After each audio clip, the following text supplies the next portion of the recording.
can tell you're trying to say something right there, and I swear to God, if I find out you're calling me a goober, I'm gonna fucking kill the person that made this game. So I think it's that time of a year again, the time of year when I play some hard games that maybe some other YouTubers have played in the past, and I show them off and I play them better than they could ever hope to play them. And that's not to say that I think I'm better than them. That's to say I think they suck. That is to say that you, anybody out there, are better than them. They can't be bothered to dive into a deep game like Pool of Radiance or something like that, maybe. It's just, I think the key to them sucking and the key to what they review is time. And they make money off of what they do, and their goal is to do it as fast as humanly possible to get it out to you people at the expense of the game, at the expense of the review. That is not me. I will take the time necessary to review these games like Computer Gaming World used to do. There used to be a rule. You can't review a game unless you're good enough to defeat it. I think that should still stand. Or at least I'm going to try. I'm going to try to do my best to defeat these games, unlike some people out there. This is SkyRoads. It was released in 1993 for MS-DOS, developed by Blue Moon Software, I think, and published by Creative Dimensions. I've never heard of either of these people, but apparently Blue Moon had made another DOS game previously, I believe 1990 or 1991, called Cosmonaut. It's pretty much the exact same game as this one, so this is more of an update of that EGA feeling kind of a game. It's being called a platformer, and I guess that makes sense. I put it in my puzzle game category, actually, on the DOS system, because I feel like this every single level is about going through it, figuring it out. You'll die a bunch, you'll figure out something new. There's enough there that you have to change. It's very tricky. Much of it is about reflexes, but it's also about trial and error, about dying a lot and figuring things out. So I actually put some puzzle elements in this one, and I guess I just never really think of platforming in terms of this 3D way. So I don't know. I guess it is a platformer technically, because there are so many platforms in it. Yes, I suppose the correct genre would be platforming. It was a shareware title, which is another reason why the No Talents on YouTube cover it so much. It's because all they know is shareware. They never bought a game in their life.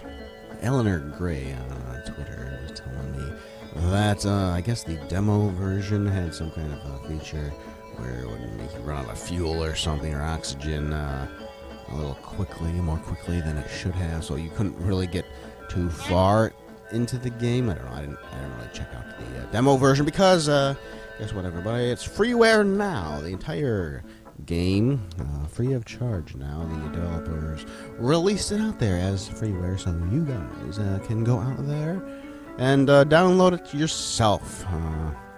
I suppose in the comments, as well as the written review, shot97retro.blogspot.com, I will provide links for you to get out there and download this one. I'll also provide a link for the entire soundtrack, or most of the soundtrack. This is a rare example of an Adlib soundtrack that I really like, and it might have something to do with the fact that it was originally composed on a tracker. It was originally an Amiga mod. Now, it's not a mod here. Adlib was not capable of playing back mod files, I don't believe. Sound Blaster could, just not quite in the same quality, or at least not in stereo anyway.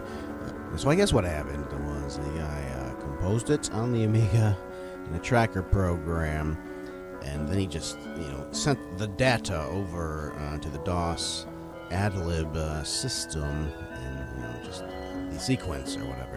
This is, I want you to hit this note at this time or whatever, and they just used the built-in Adlib sound. So it's still technically Adlib music or whatever. What you are hearing is all Adlib. It's just you get the style. It's the style of something that would have been done on the Amiga, because it has that's the way they composed it, and I like it. I really do like it. Although I have definitely I have a Sound Blaster on my computer, my DOS computer, and it is running a program which adds a little more depth to the Adlib stuff, because even on the rare occasion that I like an Adlib soundtrack, I'd rather it sound a little better than it does, and I have definitely tweaked with the soundtrack as much as I could on the actual machine itself. So I did record it, but it is altered from what some people would hear with, on a fully, Adlib thing or whatever. I got a little bit of stereo dimension in there. It's all stuff that was on my DOS computer, though. It's nothing messed with after the fact, but plenty messed with before. That's the deal. You're gonna hear what I like to hear. So it's gonna be the soundtrack, most of the soundtrack, because every single level is random. It always randomly assigns the next track completely randomly. So you could have a song you never heard before, and the next one you could have the exact same song that you just heard in the next level. It's utterly random. So because of that, I can't guarantee I got every single song there is in the game. I think I got most of them. I definitely got the memorable ones that I really liked. So there's quite a few of them. I think there's at least 10 or something that I got. So check out the written review, shot97retro.blogspot.com. You can download the very nice musical soundtrack to this game, which, if I remember correctly from a lot of those reviews that I once saw, is a reason they give to actually get the game. It's not the game itself, because I believe they're not too fond of this game, but they are fond of its music, and they kind of say, well, it's kind of worth it just for the music, really.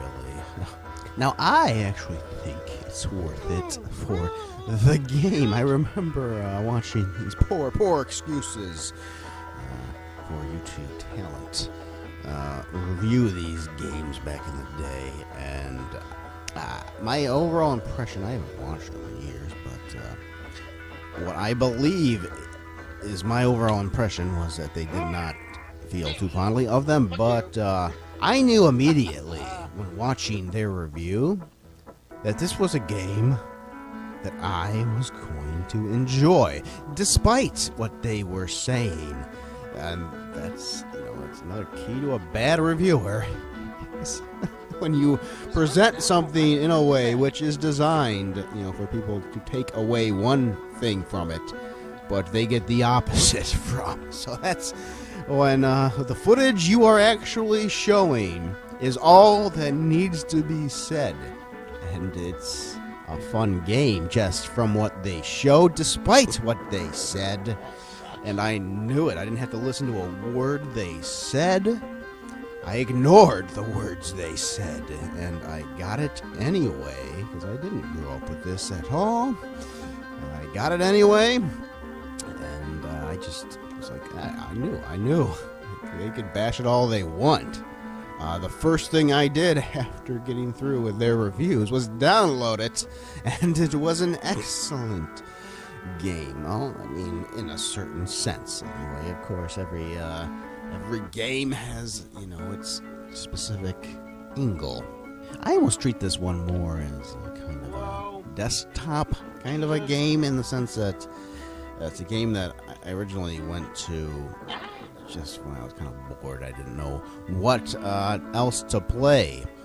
So it's kind of like, it's kind of a desktop game in that sense for me, although it runs in DOS. Sometimes the mechanics in this game change quite a bit, as you see here. Everything is different, so yeah, sometimes it might seem easier than it actually is.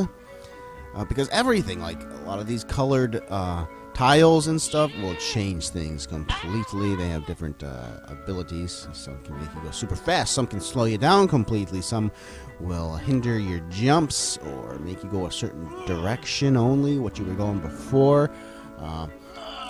It's the way this thing handles is very special. There's always different gravity, and everything has different. Every level has its own programmed, fuel and oxygen limit, and some levels have one or multiple, fuel pickups that you'll have to find. Every single level here is just a little bit different. They can make the jump. They can make the jump mechanics to where you can barely jump at all. Everything is just a little bit different, and that's why sometimes it might look a little easier than it actually is. That's why I'm showing you so many of the failures, so that you understand the difficulty, because you cannot properly. If I just went through this game and just showed you the good parts, like any World of Long Plays fool is gonna do, you'd never truly appreciate just how hard of a game this is. But likewise, if all I did was fail, like some people do, and I'm not gonna show you just how fun the game can be, because I'm telling y'all, 95% of this game's levels, you can defeat them. Anybody, I'm telling you, anybody that, if you dare call yourself a gamer, I think most people out there, most non-YouTubers, they can defeat most of this game. I mean, we will get to some areas of this game that will cause massive frustration, even for me, and I will have some harsh criticisms for those areas. But do they really matter in the grand scheme of the game? Because I'm pretty sure you can just select any level you want at any point. You have unlimited lives. You keep restarting the level. When you die, the levels are pretty damn short.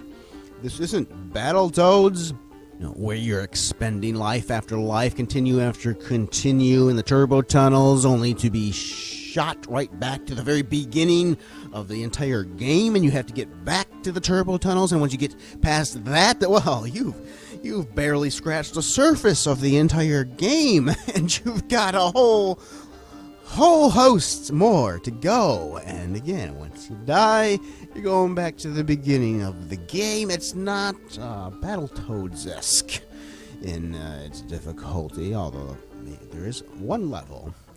There's definitely one level here that approaches the hardest of anything I have ever played on any system. Definitely in the Battletoads Ghostbusters 2 range of difficulty. But that's one level, and you might have seen, you get those little circles once you complete a level by each level, and every single time you defeat it, there's another one. So you can see that when I started this review, I had beaten every single level previously, except for the final level. And now I'm going through it. This is my second time, fully going through this game. It's been years since I played it, so again, I'm not going through brushing up my skills, mastering it, and then showing you. No, this is the way to properly look and review a game. But you could see there that the last time I did it, I stopped at the last level. I could not get past the last level. I just stopped there. So what does that tell you? It tells you that the game was not worth me wanting to defeat it. Definitely not at the time, obviously. I had no desire to defeat the game. I stopped. I said, enough with this, and I just stopped. Did that taint my feelings of the game because I couldn't finish it? Not really. And I have now persevered, defeated that final level. I did that for the purposes of this review, and now I can fully say my original decision was completely justified in that the final level was not worth defeating. But how do you actually, fully realize that without actually, going through it? That's the thing. I think maybe other YouTubers who couldn't have any hope of even getting past half of the game, maybe they thought there was some, heralding reward at the end of it all, and maybe for them that is what frustrated them, because they have to finish all of their games in order to have any satisfaction. I don't have to finish all my games to have satisfaction, not when they're of a certain type like this. I mean, god damn, there are plenty of games where you cannot possibly win because there is no end screen, That is just, it's one single level in this game. There are only a couple of other ones that are deeply frustrating, and one in particular which is actually designed terribly. That's not the last level. The last level is designed okay. It's just so difficult. There is one level, though, in this game which is actually designed poorly, which we'll get to when we get to it. When you can select any of these levels here and have a go at them, and you will die. Nobody getting out of this game unscathed. I don't know. There's probably some kind of either a ridiculous fool that's has way too much time on his hand that somehow managed to get from level 1 to the end without dying once, but more than likely they're using software to edit out the bad parts, because I'm telling you, you're gonna die. You are gonna die in this game. You're gonna die a lot. But is it gonna be frustrating? I don't think that much. So, I reviewed Ghostbusters 2 on the NES, which is insanely difficult from start to finish, and I persevered, and I won that one. And at the end, I said it wasn't worth it for any of you. I cannot recommend this game to anybody but the most sadistic of gamers who are just longing for super hard challenges and to defeat the hardest of games known to mankind. And Ghostbusters 2 is a game that if you are gonna play it, you're gonna want to play it till the end, because it's you want to see all the levels. You want to get to the end. You want to see what the end has to offer you. If you're gonna play it, you're gonna want to play it to the end. And with that in mind, it's like I can't possibly recommend that to anybody. Unlike some fools who play one level of it, can't get past the second level of it, and say it's better than the first. It's not. They can't get through any of the game, and somehow they say, well, it's still better. It's better. It's not better. I went through it all. I can tell you it's not worth playing, even though I could defeat it. This is a game, even though most people probably won't be able to defeat it, it's still worth playing. I can say that, having defeated it. Every single level, it's just a variation. They're changing things up a little bit. They change your gravity. They change the available oxygen. They change the platforms. They change the background sometimes, even. But it's always, every single level it's the same game. It's not even like Ghostbusters 2, in which every single level you have a completely different, utterly different background with different enemies and all that other stuff. If you've played one level of this game, you've You've played them all, really, and that's not a bad thing. That's a good thing in this case, because if you played one and you liked one level, then you can go through the rest of them. That's the thing. I think a lot of these other people, like they did, they liked the first levels. They played this game, they liked those levels, and then they, just for some reason, it just gets too hard, too fast for those people in particular. I think they just didn't give it the time it deserved, because it's not that frustrating. This level here, this is the most frustrating level in the entire game. Listen to me in the background a little bit. You can hear me complaining quite a bit of this particular level, which is designed poorly. This is not me as a gamer. This is them and their crappy controls in this case. I hit it, and it fucking didn't register. Yes, exactly. I most certainly hit the fuel box. They designed this level to where you are constantly running out of fuel, and you can't jump. The gravity is the highest of any level in the game, and you can barely jump. And again, I'm hitting the buttons to jump, and it's not jumping over the things. This is bad design. Yes, it is. It's bad design.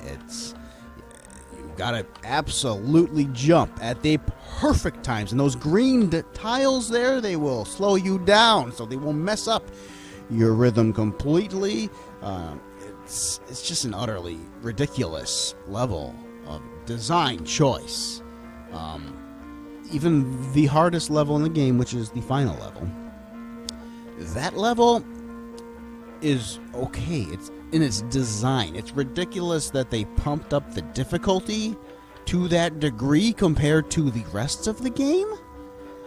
But the design makes sense. There's nothing wrong with the design of it had the rest of the game, been in that design as well. It's the only thing that makes the final level bad is how quickly they upped the difficulty compared to the rest of the game. It took me 3 days to do all of the levels besides the last level.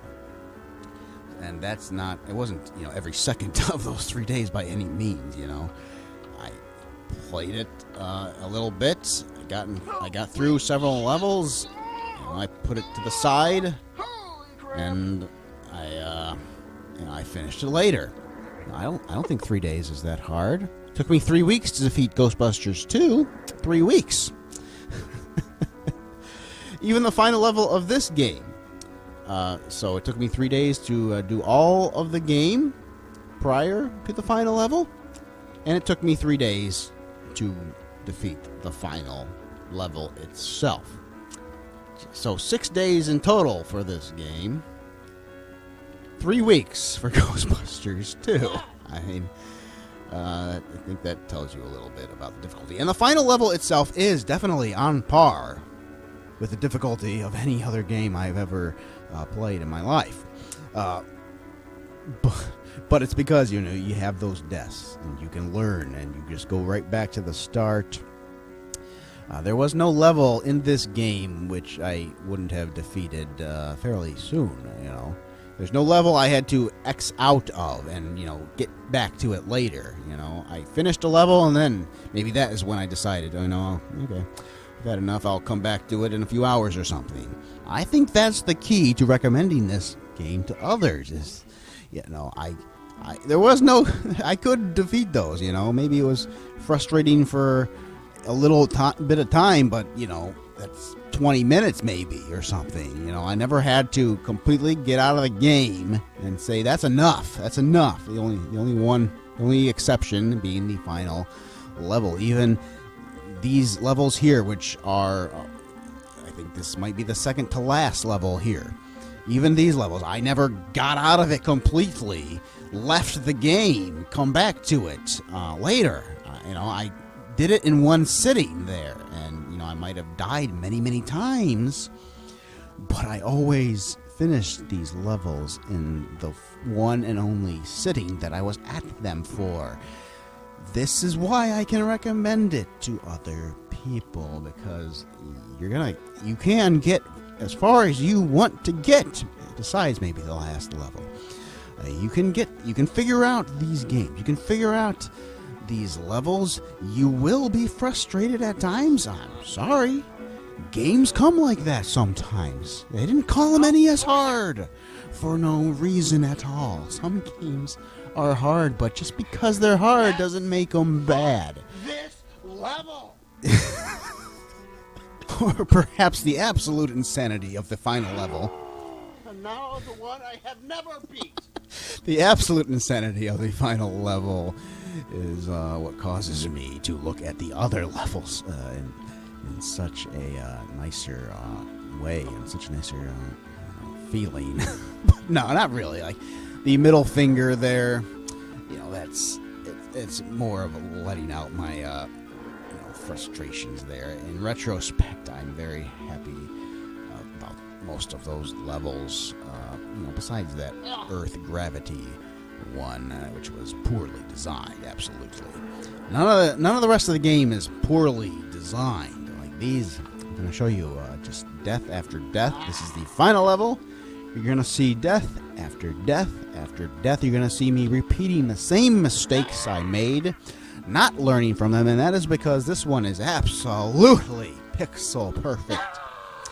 And I do recommend the use of a gamepad in this case. Normally, for my DOS computer, I will proudly stick with a nice Sidewinder 3D Pro joystick. In this particular game, I do recommend the use of a gamepad for these very quick reflexes. And actually, you might not think it, but the game does recognize the difference between, up, down, left, right, and the diagonals, which I did not realize until this final level. I believe, because when I hit diagonal, it would jump differently, and I never realized that prior to that because it didn't matter, because the platforms aren't designed to be that perfect in everything as it is in this game here. So I couldn't really use if you're going that fast between up and the right, you'll screw everything up. You gotta quickly go to the right. I'm doing the same shit I always do. And sometimes it lands where it can jump, and then sometimes it doesn't land where it can jump. Yeah, it's right there. It feels a lot of this level is about luck rather than the talent, really. I'm pressing the button to jump. It won't so jump because perfect. he's The still ship, landing. you can't jump unless the ship is on the ground. But when the ship lands, it also has like a little bump to it, so it's not on the ground. It kind of. I am so angry when I made this level, and you will hear the music change several times. That is because I left the game completely. Maybe even for an entire day. I come back to it later on. It's because it is absolutely frustrating the hell out of me. And again, if all I did was show you the end of it, you wouldn't understand just how hard it is. And everybody there, did you see? It is telling us a little something there. There's a message for us on the left there. I don't know if everybody is from the beginning of the video. There is a message there that the designers have left for us. I will tell you what it is at the very end on screen. But I'm going to tell you all, besides this final level and, that Earth level, and maybe a scattered couple others, all of you can get quite far in this game. You can have fun with it. That's why I can recommend it to everybody. You might not get as far as I did. You might not finish the game. I think really only the best ever, we're going to get the final level here. But quite a few out there can get a hell of a lot further than I have seen from some other people on YouTube. You will have fun with it. The problem with them is, they got to make a review and they got to do it in a timely fashion so they can get it out there and they can make their money. They do not take the time necessary Whereas you, the viewers, absolutely, you're here for the games. You're not here for the YouTube. Maybe a couple of you are. Thank you. I love the people that stick around with me because they seem to think something of this personality here. I'd like to think that rather than the game itself or the personality, you're here for somebody with actual intelligent thoughts on games who will properly recommend them in a nice review. Old school style. I definitely talk a bit much compared to what the old school did, so I'm a little different than them, but still, and I'll never get that's what I'm saying. You'd get a little further in the level, and then you just make the same mistakes you made way in the beginning. So this is why this final level is ridiculously hard, stupidly hard compared to the rest of the game. It is at least twice as hard, maybe 3 times as hard, 4 times as hard, this final level compared to the rest of the game. If the entire game was like this, it could not possibly be recommended to anybody.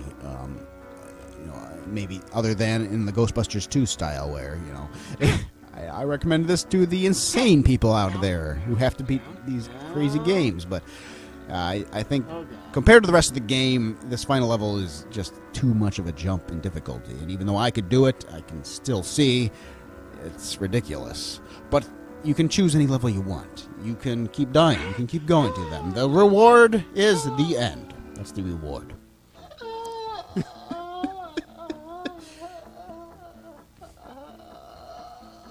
My fingers.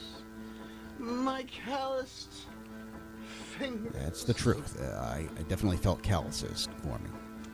Hi there. Hi there. That is what the message said in space.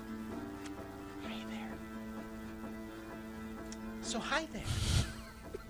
Hi there indeed. Hi there. Indeed, yes, that final level. Fuck that final level. But I have no problem recommending the majority of this game to everybody else. It's like Marble Madness, and it's difficult. Most people will not finish Marble Madness, but most people will have fun playing Marble Madness. You'll have fun playing Marble Madness. The several levels that you can get through. You're not going to feel too bad that you can't finish the entire game. I'm always burning. I am always burning. But yeah, that's SkyRoads for everybody. I do recommend you pick up this now free game and have some fun with it. I think you will. You'll enjoy your time spent with it. You won't defeat it, but it's not really worth defeating, honestly. But it's still a good game that I can fully recommend to everybody else. I point you all to some other hard games that I've played over the years, as the aforementioned Marble Madness on the Amiga, which I also defeated and can recommend to most people, even though you probably won't finish it. It's still a highly enjoyable game. We will point you to Ghostbusters 2, also mentioned a couple of times in unflattering ways. Yes, that's probably the hardest game I have done so far on this channel itself. Is Ghostbusters 2 on the NES, a game I do not recommend most people play, but a game I did defeat myself. We'll point you to Silpheed for DOS, another game. It has its moments, but the overall feeling is it's too hard for most people to have any fun with, and I did defeat that one as well. Silpheed for MS-DOS. The last one is not going to be a hard game. It's going to be pointing to people that too often care about this shareware crap, and they, it's not. It's all. I'm just poking fun when I say crap. Okay, some of it is good, but that's all they ever cover. That's all they care about. They don't actually look at the games that actually sold on computers back in the day. And that's a damn shame. I'm going to point you to Pool of Radiance, an American CRPG, a hot seller that sold enormous amounts. way more than any shareware game ever sold. And it's only because you were kids and you didn't have parents that bought games. That's why you got stuck with a lot of this shareware stuff. Sometimes it's good. Probably not as good as a lot of the NES stuff, but sometimes it's good. But you're missing the point with a lot of the computer stuff. Check out Pool of Radiance on the Amiga, please. And, hope you will like, subscribe, whatever. And if you want to, check out the written review, shot97retro.blogspot.com. We'll see you all later. Goodbye.